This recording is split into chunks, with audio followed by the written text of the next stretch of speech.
서울의 늦가을은 이상하리 많지 조용하고 쓸쓸하다. 회색빛 하늘 아래 찬바람이 은은하게 불어오며 황금빛 은행잎을 바스락거리게 한다.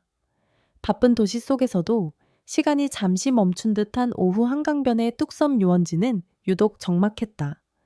평소 아이들의 웃음소리와 자전거 바퀴 굴러가는 소리로 북적이던 그곳은 오늘따라 왠지 모르게 조용하고 공허했다. 그 적막한 풍경 한쪽 오래된 느티나무 아래 놓인 차가운 벤치 위에는 2명의 아이가 꼭 붙어 앉아 있었다. 얇은 점퍼를 여미고 어깨를 움츠린 채 서로의 천에 의지하고 있는 소년들. 그들은 11살 쌍둥이 형제 지우와 현우였다. 지우는 형답게 눈빛이 단단하고 생각이 깊어 보였고, 현우는 아직 아이 같은 눈망울을 가지고 있었지만 어딘지 모르게 지쳐 보였다. 낡고 해진 옷 서로 짝짝이인 고무신 작고 마른 체형은 이들이 겪어온 시간을 그대로 보여주는 듯했다. 그들 사이에는 작은 나무 장난감 자동차 하나가 놓여 있었다. 원래는 붉은색 페인트가 칠해져 있었지만 시간이 흐르며 벗겨지고 바퀴 하나는 잘 굴러가지도 않았다. 그러나 그 장난감은 너무도 소중하게 닦여 있었고 작은 손길로 매만진 흔적이 선명했다. 그것은 바로 아버지가 돌아가시기 전 직접 만들어주셨던 마지막 유산이었다. 지우와 현우에게 이 나무 장난감은 단순한 놀잇감이 아니었다. 아버지의 사랑 가족의 추억, 그리고 지금 이 순간 어머니의 생명을 구할 수 있을지도 모를 마지막 희망이었다.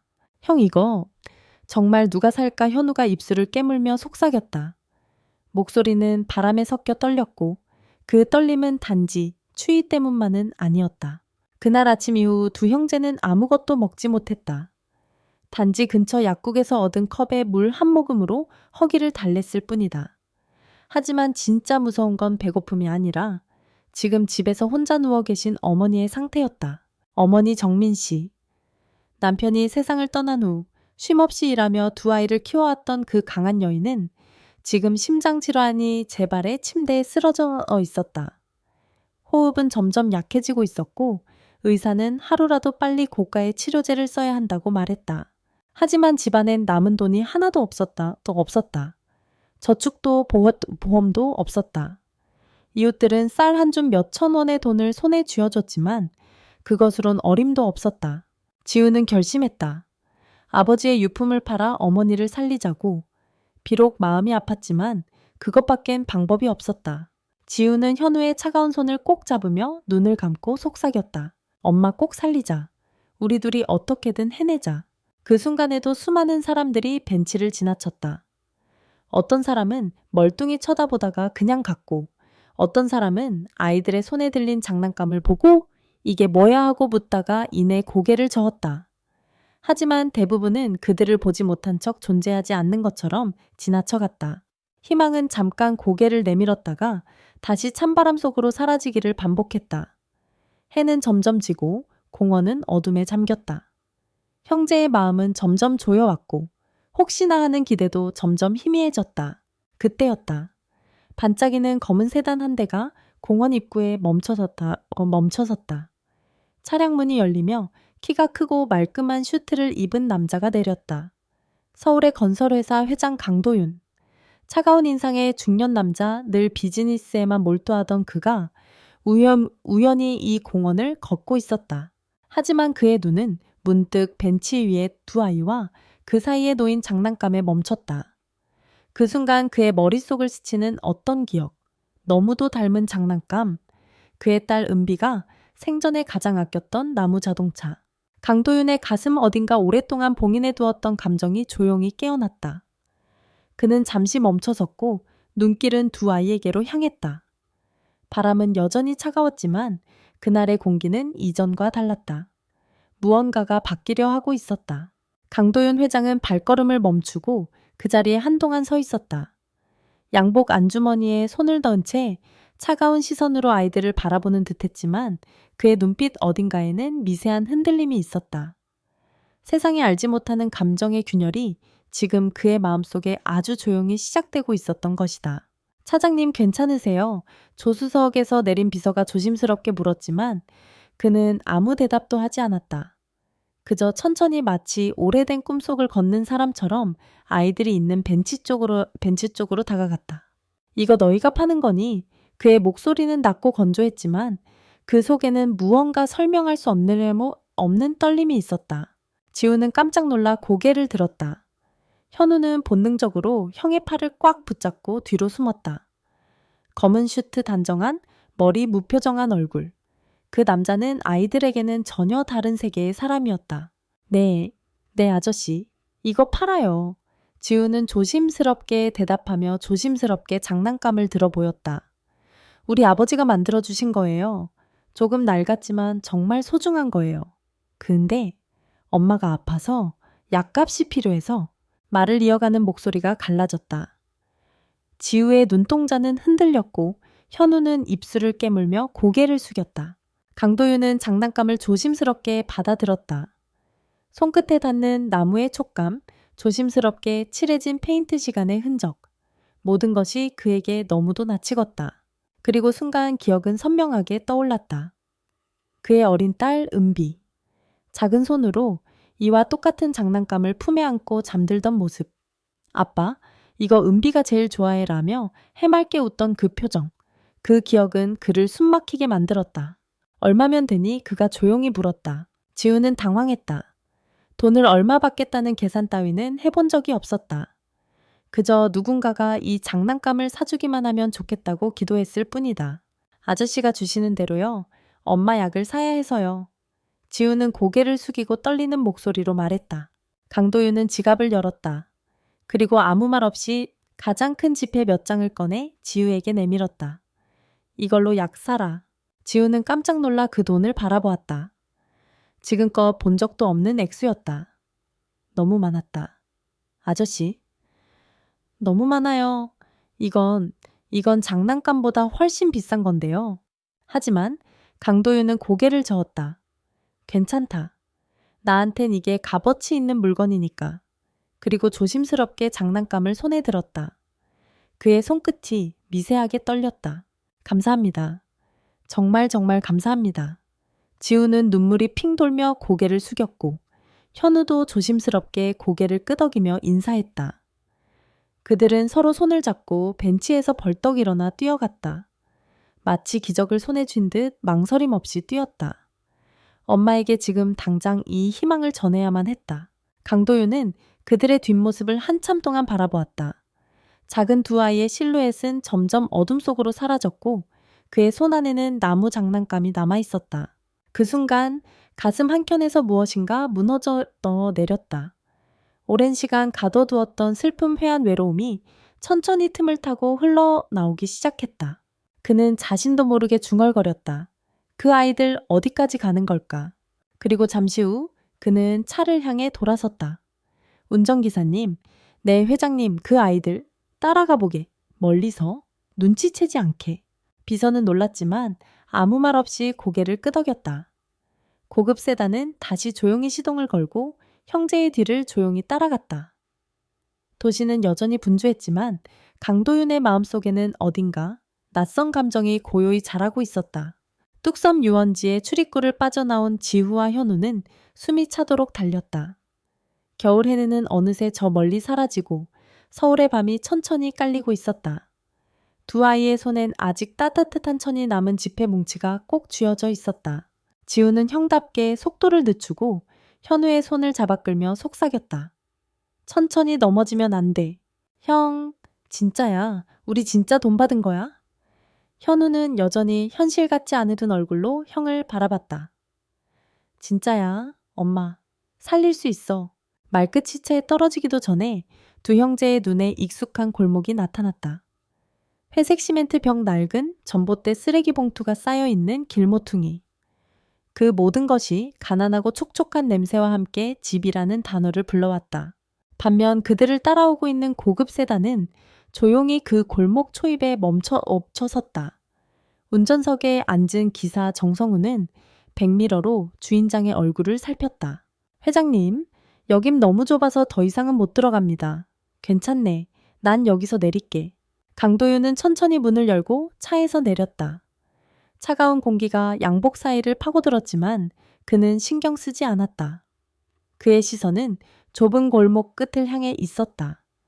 어둡고 습하고 불빛마저 희미한 그 공간 속에서 아이들의 그림자는 사라졌다. 여기서 기다리게.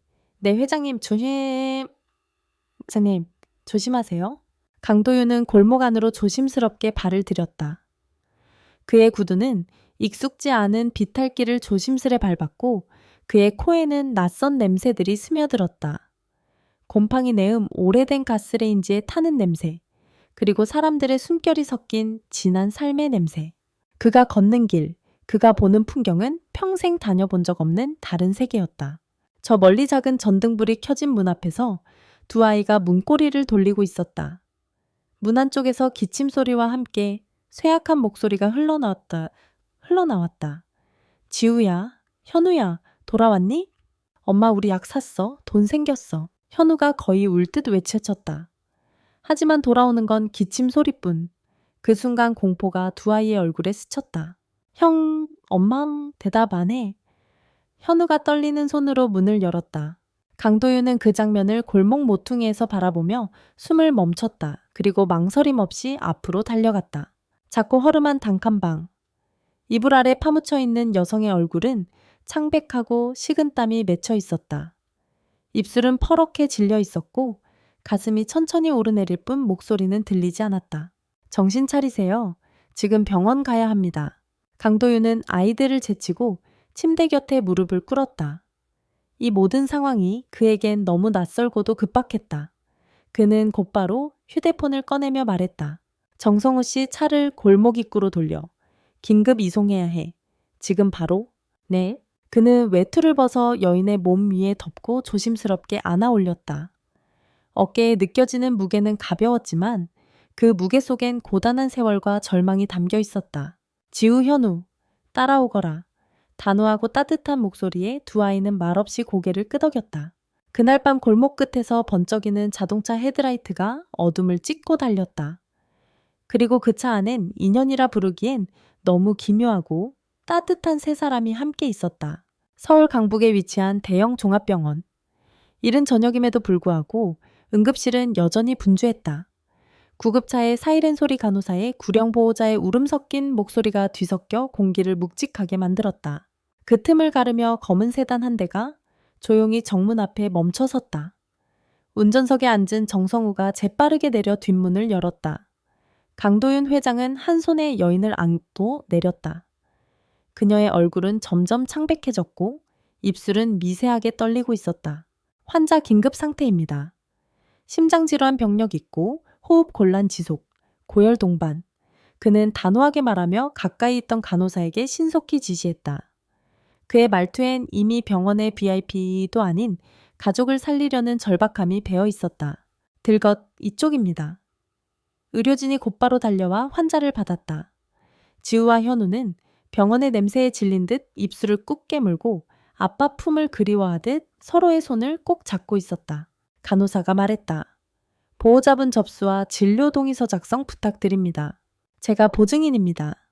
강도윤은 말없이 블랙카드 하나를 꺼내 건넸다. 가장 빠르고 확실한 치료로 진행해 주세요. 돈은 문제되지 않습니다. 지우가 놀라움과 혼란이 섞인 눈으로 그를 바라봤다. 아저씨, 왜 이렇게까지 해주세요? 강도윤은 아이의 눈을 정면으로 바라보며 대답했다. 그냥 그럴 만한 이유가 있어. 너희가 모르는 아주 오래된 이유. 잠시 후 병실 쪽 문이 닫히고 의료진들이 환자를 실은 들것과 함께 안으로 사라졌다. 두 아이는 복도 한 구석 의자에 앉아 있었다. 그 작은 어깨들은 여전히 떨리고 있었고 눈동자는 걱정과 두려움으로 가득했다. 강도윤은 그런 두 아이 앞에 천천히 무릎을 꿇었다. 이제 그들 눈높이에서 조용히 말했다. 너희 어머니 꼭 괜찮아질 거야. 그리고 너희는 혼자 아니야. 지금부터 내가 함께 있을 거니까. 그 순간 현우가 울음을 터뜨렸다. 지우는 형으로서 꾹 참으려 애썼지만 결국 눈물을 감추지 못했다. 도윤은 조용히 손을 뻗어 아이들의 머리를 쓰다듬었다. 그 손길은 오랜 시간 차갑게 굳어있던 그의 마음을 녹이는 첫걸음이었다. 이윽고 의사 최상훈 교수가 다가와 말했다.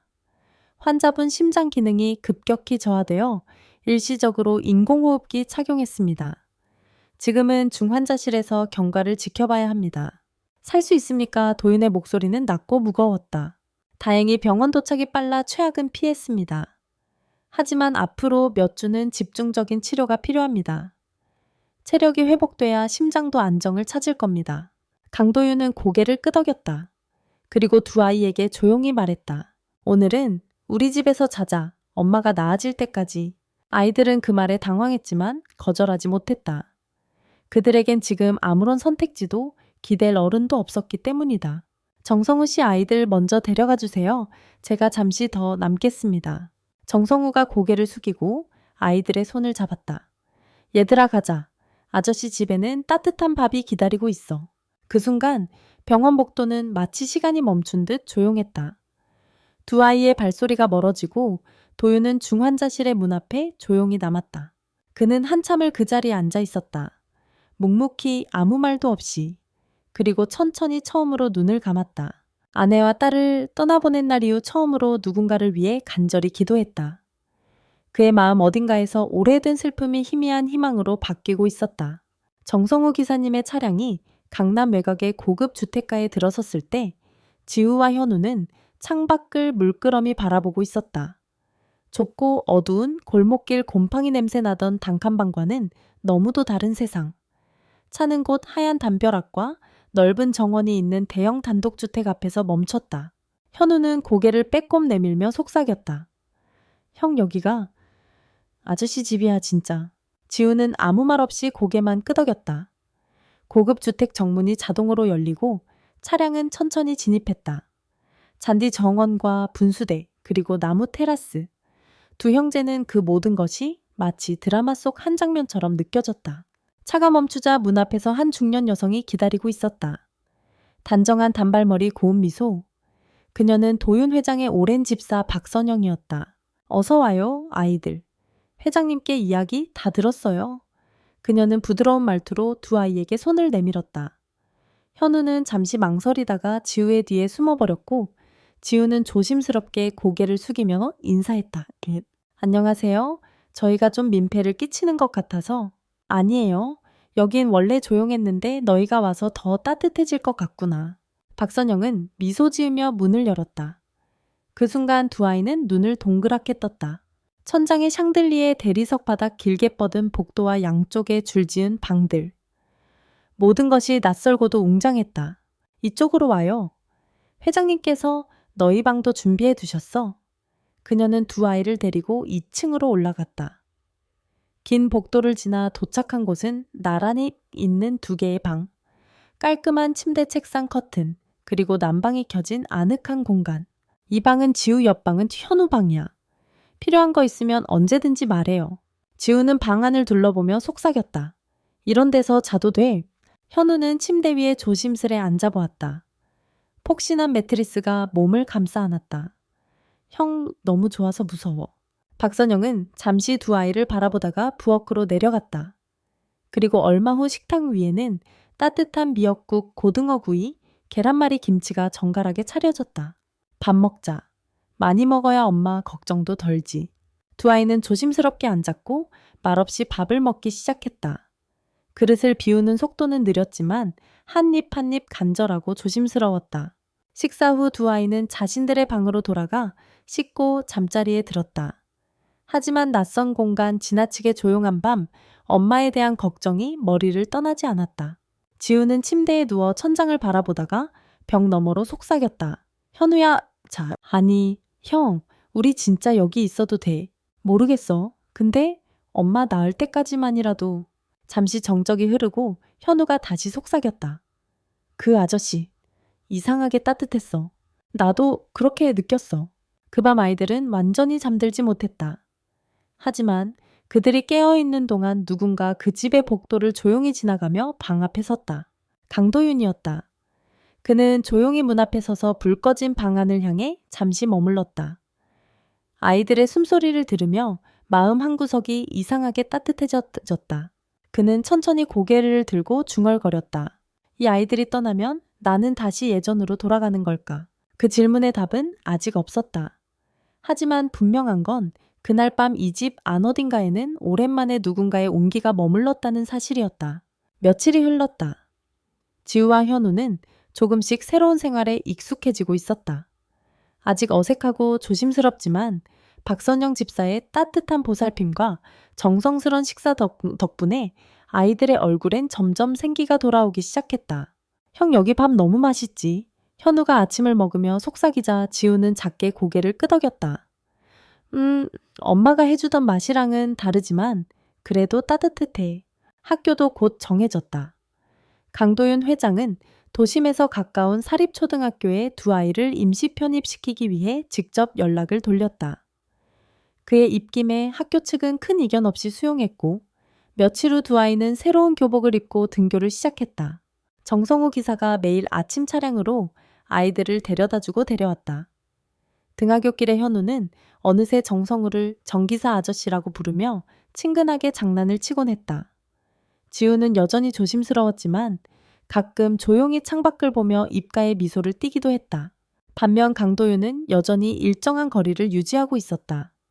그는 늘 바쁜 일정 속에서도 매일 저녁 아이들이 돌아오면 잠시 거실에 나와 박선영에게 아이들 상태를 묻고 가끔 두 형제와 인사를 나누는 정도였다.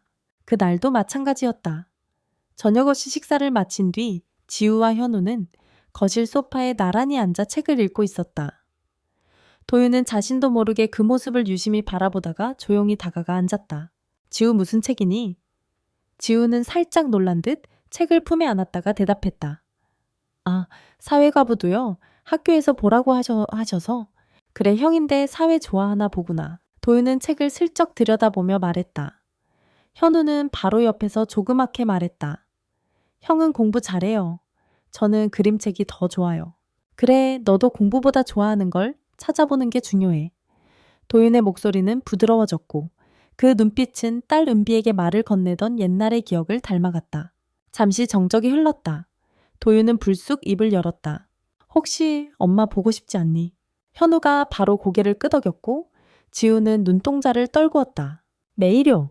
도윤은 작게 숨을 내쉬며 말했다. 내일 오후에 병원 가자. 함께. 두 아이의 눈이 동그래졌다. 정말요? 그래. 내 엄마도 분명히 너희 보고 싶어 하실 거야. 그날 밤 두 형제는 잘 준비를 하며 서로 속삭였다. 형 아저씨, 진짜 좋은 사람일까? 모르겠어. 근데 점점 그런 것 같긴 해. 엄마가 보면 안심하실까? 지우는 잠시 생각하다 대답했다. 엄마도 느끼실 거야. 그분이 진심이라는 거. 그 시각 서재에서 서류를 정리하던 도윤은 손에 들고 있던 펜을 내려놓았다. 책상 한 구석 조심스레 놓인 나무 장난감 자동차. 그의 눈은 그곳에 머물렀다. 어떤 기억은 고통스럽지만 어떤 기억은 다시 길을 열어준다. 도윤은 천천히 책상에서 일어나 창밖을 바라보았다. 거긴 여전히 조용한 정원이 있었고 그 고요함 속에 아이들의 웃음소리가 희미하게 겹쳐 들리는 듯했다. 다음 날이면 또 다른 문이 열릴 것이다. 그리고 그 문 너머에는 가족이 될 수 있을지도 모르는 가능성이 기다리고 있었다. 병원 방문 당일 하늘은 맑았고 바람은 차분했다.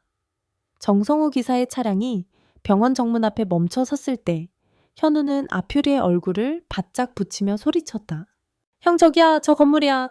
지우는 말없이 고개를 끄덕였다. 두 손은 긴장으로 꼭 쥐어졌고 숨도 깊게 들이마셨다. 강도윤은 뒷좌석에서 조용히 그 모습을 지켜보다가 차문을 열었다. 가자, 엄마 기다리실 거야. 병원 복도는 여전히 조용하고 무겁게 가라앉아 있었다. 중환자실 문 앞 박선영 집사가 미리 와서 기다리고 있었다. 그녀는 두 아이를 보자마자 미소 지었다. 조심해서 들어가렴.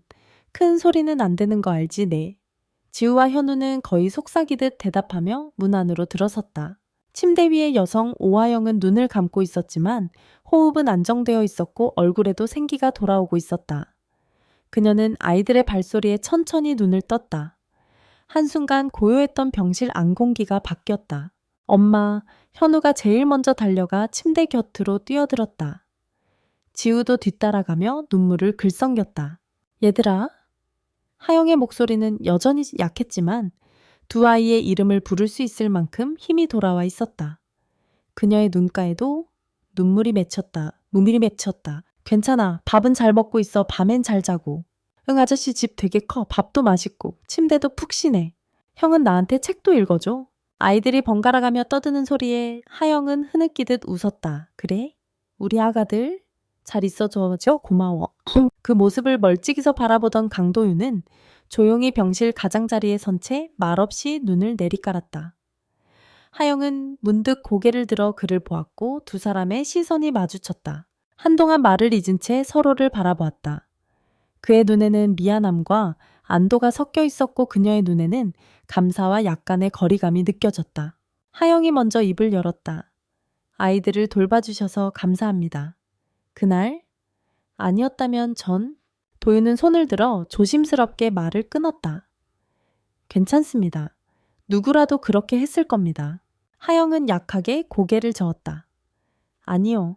아무나 그렇게 하진 않아요. 그 순간 짧고도 진심 어린 대화가 그들 사이를 채웠다.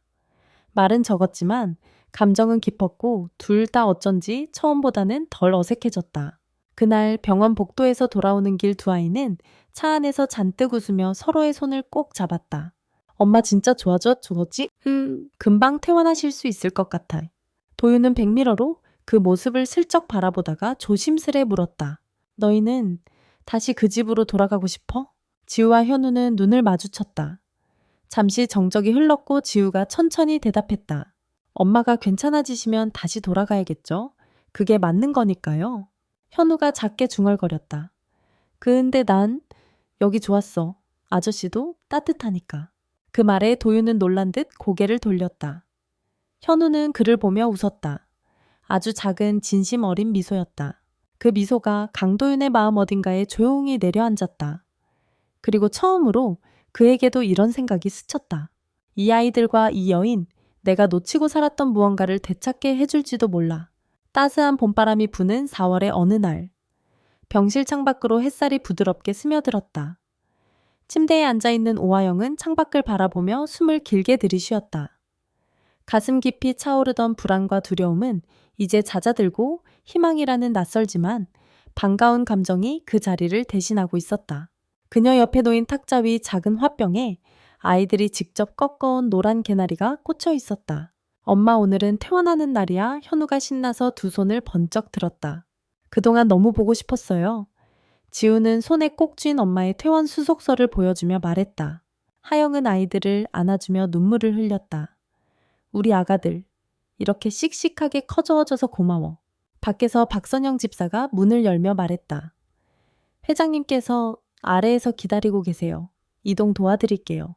엘리베이터를 내려오는 동안 하영은 말이 없었다. 수없이 많은 감정이 머릿속을 스쳐 지나갔다. 미안함, 감사함, 그리고 알 수 없는 따뜻함. 그녀의 눈앞에 멈춰선 검은 세단, 그 옆에 선 남자는 여전히 말수가 적고 단정했다. 몸은 좀 어떠세요? 도윤이 먼저 조심스럽게 물었다. 덕분에 많이 좋아졌어요. 하영은 고개를 숙이며 대답했다. 아이들은 자연스럽게 도윤의 손을 잡았다. 그는 놀란 듯 했지만 이내 천천히 손을 감싸주었다. 그날 이후 하영과 아이들은 여전히 도윤의 집에 머물렀다. 하지만 그건 더 이상 은혜를 입은 사람들의 입장이 아니었다. 하영은 회장의 회사 도윤건설의 회계팀 정직원으로 채용되어 안정적인 생활을 이어가고 있었다.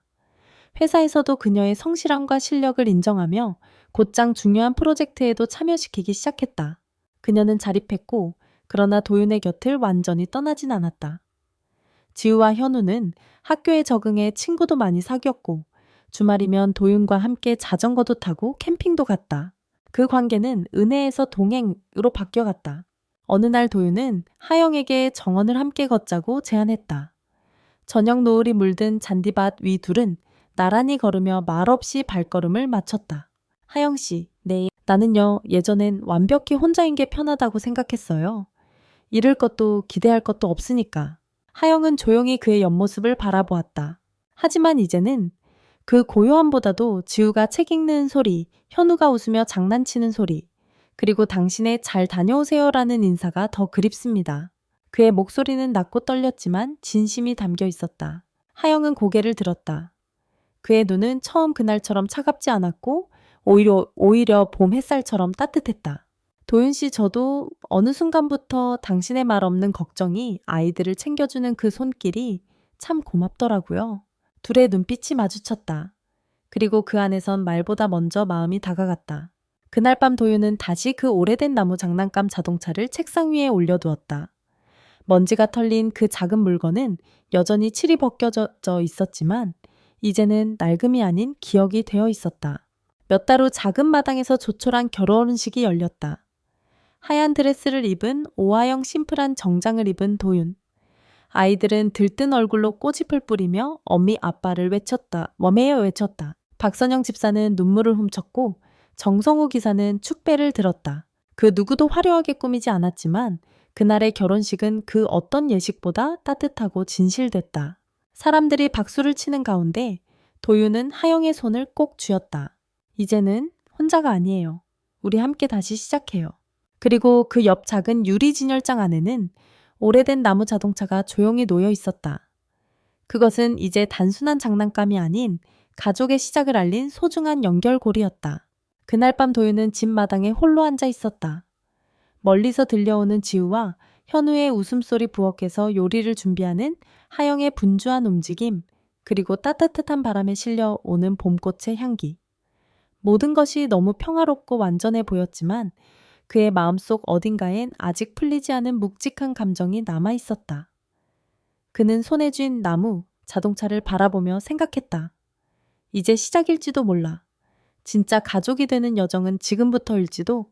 그 순간 집안에서 현우가 뛰어나오며 외쳤다. 아빠, 엄마가 부르셔요. 도윤은 미소 지으며 자리에서 일어났다. 그가 처음으로 아무 의심 없이 되뇌었다. 그래, 아빠다. 하지만 그들의 이야기는 여기서 끝이 아니다.